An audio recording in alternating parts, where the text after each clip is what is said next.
सवारीचा घेतला पावलांनी आम्हा वाळवंटी तुझी सावली गळा भेट घेण्या भीमेची निघाली तुझ्या नाम घोषात इंद्रायणी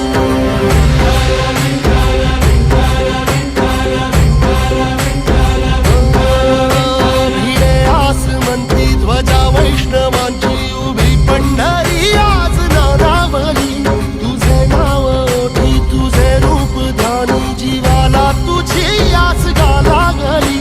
जरी बाप साऱ्या जगाचा परी तू आम्हाले करांची